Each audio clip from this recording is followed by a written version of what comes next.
So topic ഇന്നത്തെ എന്ന് പറയുന്നത് ഇൻഡിക്കേറ്റർ ഡയഗ്രാമാണ്. ഇൻഡിക്കേറ്റർ ഡയഗ്രത്തിന് വേറൊരു പേരൂടെ ഉണ്ട്, പി വി ഡയഗ്രാം എന്നും കൂടെ പറയാം. പി വി ഡയഗ്രത്തിൻ്റെ അകത്ത് പി മീൻസ് പ്രഷറാണ്, വി മീൻസ് വോളിയമാണ്. Curve showing variation of volume of a substance in x-axis and the variation of pressure taken along the y-axis is called the indicator diagram or PV diagram. x-axisിനകത്ത് variation of വോളിയവും y-axisിനകത്ത് variation of പ്രഷറും കാണിക്കുന്ന ഗ്രാഫിനെയാണ് നമ്മൾ P V diagram അല്ലെങ്കിൽ indicator diagram എന്ന് പറയുന്നത്. പലതരത്തിലുള്ള തെർമോഡൈനാമിക്കൽ പ്രോസസ്സ് ഉണ്ട് ഒരു സിസ്റ്റത്തിൽ ഹാപ്പൻ ചെയ്യാൻ പറ്റുന്നത്. എക്സാമ്പിളാണ് isothermal process, adiabatic process, isochoric process, isobaric process etcetera. ഓരോ പ്രോസസ്സിനെയും ഡിപ്പെൻഡ് ചെയ്തുകൊണ്ടായിരിക്കും അതിൻ്റെ ഇൻഡിക്കേറ്റർ ഡയഗ്രാം കാണിക്കുന്നത്. ഇതൊരു ഐസോതെർമൽ പ്രോസസ്സിൻ്റെ ഇൻഡിക്കേറ്റർ ഡയഗ്രാമാണ്. എ ടു തൊട്ട് ബി വരെയാണ് പ്രോസസ്സ് ഒക്കോർ ചെയ്യുന്നത്. എയിലെ pressure and വോളിയമാണ് P1 V1, ബിയിലെയാണ് P2 V2 എന്ന് പറയുന്നത്. So let us consider 1 mole of an ideal gas enclosed in a cylinder fitted with a perfectly frictionless piston. നമ്മളൊരു 1 mole of ideal ഗ്യാസിനെ ഒരു സിലിണ്ടറിനകത്ത് വെച്ചു, എന്നിട്ട് അതിൻ്റെ മണ്ടയിൽ ഒരു പിസ്റ്റൺ വെച്ച് പെർഫെക്റ്റ്ലി ഫ്രിക്ഷൻലെസ് ആയിട്ടുള്ളൊരു പിസ്റ്റൺ വെച്ച് നമ്മൾ അതിനെ എൻക്ലോസ് ചെയ്തു. അതിൻ്റെ എയുടെ അതായത് എ സ്റ്റേറ്റിലുള്ള അതിൻ്റെ പ്രഷറാണ് P1, എയിലുള്ള വോളിയമാണ് V1 എന്ന് പറയുന്നത്, ബിയിലെ പ്രഷറും വോളിയമാണ് P2 V2 എന്ന് പറയുന്നത്. ഇനി നമ്മൾ ചെറിയൊരു വോളിയം ഇൻക്രീസ് കാണിക്കുക, DV എന്ന് പറയുന്ന ഒരു വോളിയത്തിൻ്റെ increase, infinitesimally small increase in വോളിയമാണ് കാണിക്കുന്നത്. ആ സമയത്ത് പ്രഷർ കോൺസ്റ്റൻ്റ് ആണ്, അങ്ങനെയാണ് നമ്മൾ അസ്യൂം ചെയ്യുന്നത്. അങ്ങനെയാണെങ്കിൽ ഈ വോളിയം ചേഞ്ച് ഉണ്ടാകാൻ വേണ്ടി എടുക്കുന്ന വർക്കാണ് DW = PdV എന്ന് പറയുന്നത്. ഇൻഡിക്കേറ്റർ ഡയഗ്രത്തിൽ നിന്ന് നമുക്ക് ഈ PdV അല്ലെങ്കിൽ ഈ വർക്ക് നമുക്ക് കാൽക്കുലേറ്റ് ചെയ്യാൻ പറ്റും. എങ്ങനെയാണ്? ഈ portion A1 B1 C1 D1 ഈ ഗ്രാഫിൻ്റെ ഏരിയ കാൽക്കുലേറ്റ് ചെയ്യുമ്പോൾ നമുക്ക് ഈ സ്മോൾ വർക്ക് ഡൺ DW = നമുക്ക് PdV എന്ന് കിട്ടും. ഇനി അതായത് നമുക്ക് ഈ ഏരിയ കാൽക്കുലേറ്റ് ചെയ്യുമ്പോഴത്തേക്കും DW കാൽക്കുലേറ്റ് ചെയ്യാൻ പറ്റും. ഇനി ടോട്ടൽ വർക്ക് ഡൺ കാൽക്കുലേറ്റ് ചെയ്യണമെന്നുണ്ടെങ്കിൽ നമുക്ക് വർക്കിനെ ഇൻ്റഗ്രേറ്റ് ചെയ്യുക. വർക്ക് PdV ആണ്. അതിനെ എവിടെ തൊട്ടാൽ എവിടെ വരെയാണ് ഇൻ്റഗ്രേറ്റ് ചെയ്യേണ്ടത്? V1 to V2 നമുക്ക് ഇൻ്റഗ്രേറ്റ് ചെയ്യണം. V1 to V2 PdVനെ ഇൻ്റഗ്രേറ്റ് ചെയ്യുമ്പോഴത്തേക്കും ഈ ഏരിയ കിട്ടും നമുക്ക്. അതായത് ഈ ഫുൾ ഗ്രാഫിൻ്റെ total area capital ABCD area ആണ്. അതാണ് വർക്ക് എന്ന് പറയുന്നത്. Work done is integral V1 to V2 PdV ആണ്. അതാണ് ഏരിയ ABCD എന്ന് പറയുന്നത്. Here is N indicator diagram. The area under the curve represents the work done ആണ്. ഈ ഇൻഡിക്കേറ്റർ ഡയഗ്രത്തിൽ നിന്ന് നമുക്ക് മനസ്സിലാക്കാവുന്ന എന്താണ്? ഈ ഗ്രാഫിൻ്റെ അടിയിലുള്ള ഏരിയ, അതായത് ഈ പോർഷൻ നമുക്ക് ഇതിൻ്റെ ഏരിയ കാൽക്കുലേറ്റ് ചെയ്യുമ്പോഴത്തേക്കും ടോട്ടൽ വർക്ക് ഡൺ ആണ്. A to B ചേഞ്ച് ചെയ്യാനായിട്ട് നമ്മൾ എടുക്കുന്ന ടോട്ടൽ വർക്ക് ഡൺ കിട്ടും. അപ്പം നമുക്കത് കാൽക്കുലേറ്റ് ചെയ്യാം. നെക്സ്റ്റ് ആണ് work done in an isothermal expansion of an ideal gas. Isothermal എക്സ്പാൻഷനിലുള്ള വർക്ക് ഡൺ ആണ് കാൽക്കുലേറ്റ് ചെയ്യാൻ പോകുന്നത്. When a gas is allowed to expand isothermally, work is done by it. ഒരു ഗ്യാസ് ഐസോതെർമലി എക്സ്പാൻഡ് ചെയ്യുവാണെന്നുണ്ടെങ്കിൽ വർക്ക് ഗ്യാസ് ആണ് ചെയ്യുന്നത്. Let the initial and final volume be V1 and V2 respectively. Initial വോളിയവും final വോളിയവും നമ്മൾ V1 ഉം V2 ആയിട്ട് നമ്മൾ consider ചെയ്തു. അപ്പം ഇനി നമ്മളൊരു സ്മോൾ ചേഞ്ച് DV ആണ് കൺസിഡർ ചെയ്യുന്നത്. സ്മോൾ ചേഞ്ച് DVയിൽ അതിൻ്റെ സ്മോൾ വർക്ക് ഡൺ ആണ് DW എന്ന് പറയുന്നത്. അപ്പം ഈ ഷെയ്ഡഡ് റീജിയൻ്റെ ഏരിയ കണ്ടുപിടിക്കുമ്പോഴത്തേക്കും നമുക്ക് ആ small work done DW calculate ചെയ്യാൻ പറ്റും. അപ്പം ടോട്ടൽ വർക്ക് ഡൺ കാണണമെന്നുണ്ടെങ്കിൽ, അതായത് A to B ചെയ്യുന്ന വർക്ക് ഡൺ കാണണമെന്നുണ്ടെങ്കിൽ നമ്മൾ ഇൻ്റഗ്രേറ്റ് ചെയ്യുക. V1 to V2 PdVനെ ഇൻ്റഗ്രേറ്റ് ചെയ്യുക. അതായത് ABCD ഏരിയ കാൽക്കുലേറ്റ് ചെയ്യുക. അപ്പോൾ നമുക്കിനി കൺസിഡർ ചെയ്യുന്നത് നമ്മളൊരു 1 gram of molecule of gas consider ചെയ്തു.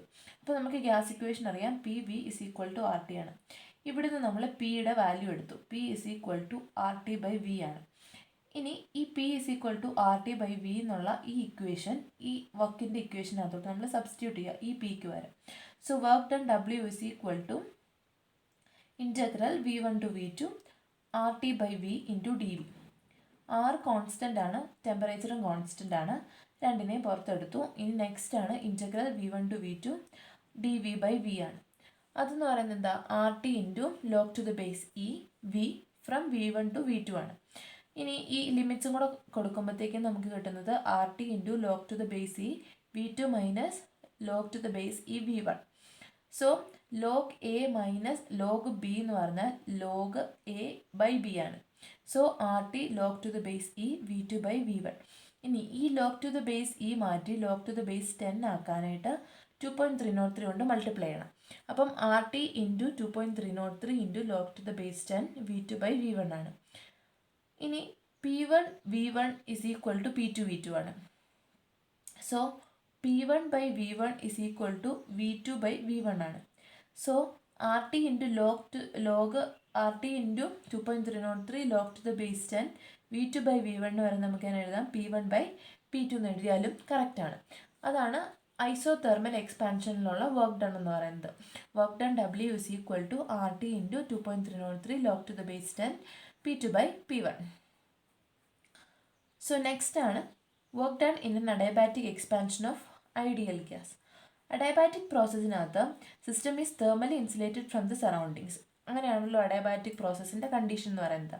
സറൗണ്ടിങ്സിൽ നിന്ന് ഇതിനെ തെർമലി ഇൻസുലേറ്റ് ചെയ്തിരിക്കുകയാണ് ഈ സിസ്റ്റത്തിന്. The gas expands from volume V1 to V2 as shown in the indicator diagram. Volume expand ചെയ്യുന്നത് V1 to V2 ആണ്. Work done by the gas for an increase in volume dV is PdV. Work done small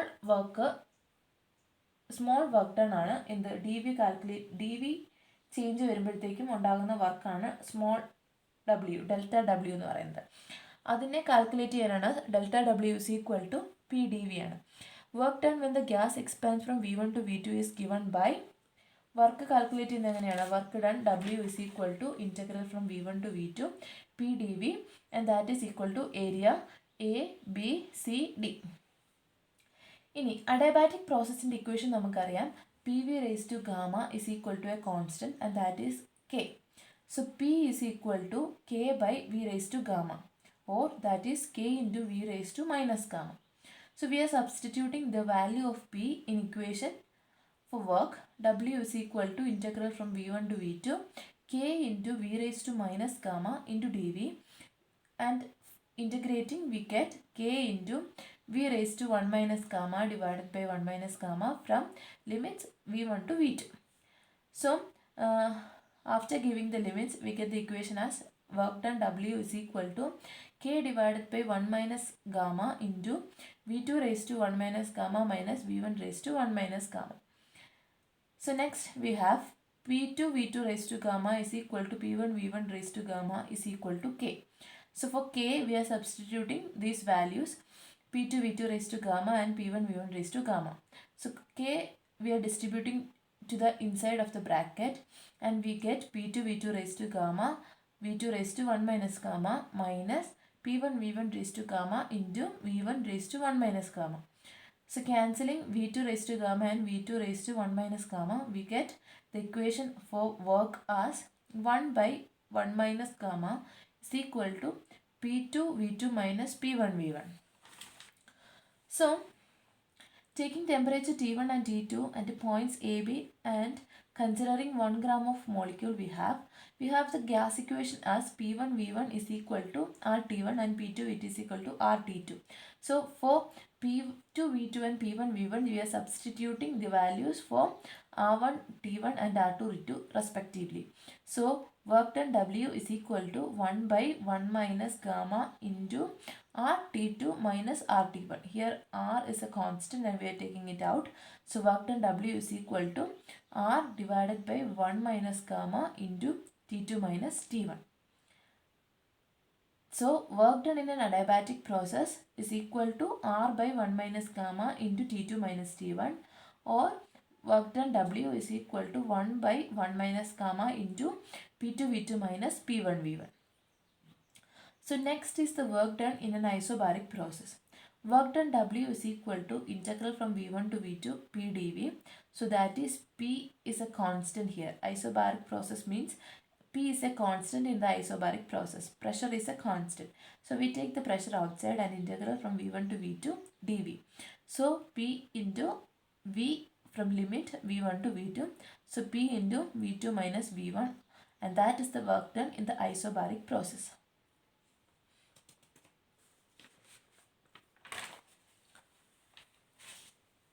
So next is work done in an isochoric process.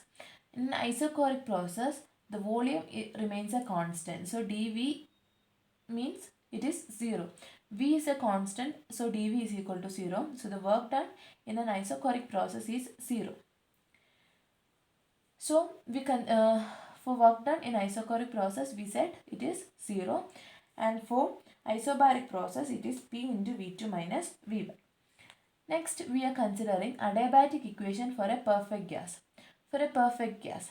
So from first law of thermodynamics we have delta Q is equal to du plus delta W. So this is the first law of thermodynamics. Now we know that for an adiabatic process delta Q is 0. That is, there is no heat exchange in an adiabatic process. Delta Q equal to 0 and work done delta W is equal to PdV. So we are substituting these two equations in equation number 1. So we get 0 is equal to du plus PdV. And now we have du is equal to Cv into dt. And we are also substituting this value in the equation. So we get 0 is equal to Cv dt plus PdV. So from an ideal gas equation, we have for an ideal gas of 1 gram, we have PV is equal to RT. And we are differentiating this equation to get P dV plus V dP is equal to R into dt. And we take the value of dt. So dt is equal to P dV plus V dP divided by R. We substitute this equation in equation number 3 to get 0 is equal to Cv into dt. For dt we substitute this equation. For dt we get P dV plus V dP divided by R plus P dV. So we expand this one, Cv into P dV plus Cv into V dP plus, and giving the LCM, R into P dV divided by R. So multiplying this R with 0 we get the denominator equal to 0. So Cv into dV P plus Cv into V dP plus R into P dV. This is equation number 5. So we have R is equal to for this R we can substitute R is equal to Cp minus Cv. So 0 is equal to Cv into P dV plus Cv into V dP plus, for R we are giving Cp minus Cv into P dV. After expanding this we get the equation as this one, and we can cancel off Cv into P dV and minus Cv into P dV. So next then we get 0 is equal to Cv into V dP plus Cp into P dV.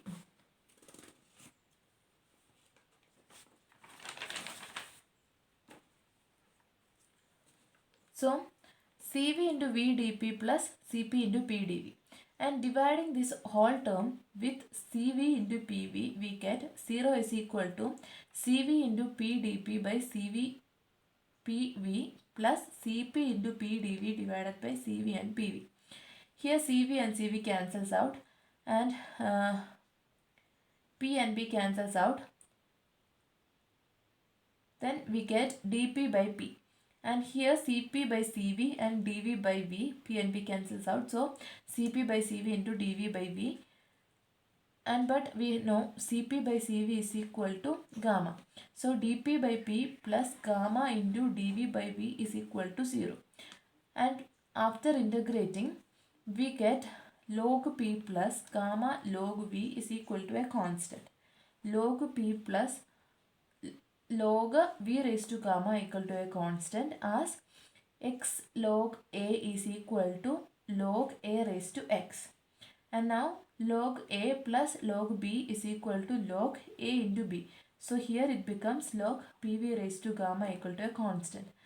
So that means PV raised to gamma is equal to a constant, and thus we get the equation for adiabatic equation of a perfect gas as PV raised to gamma is equal to a constant.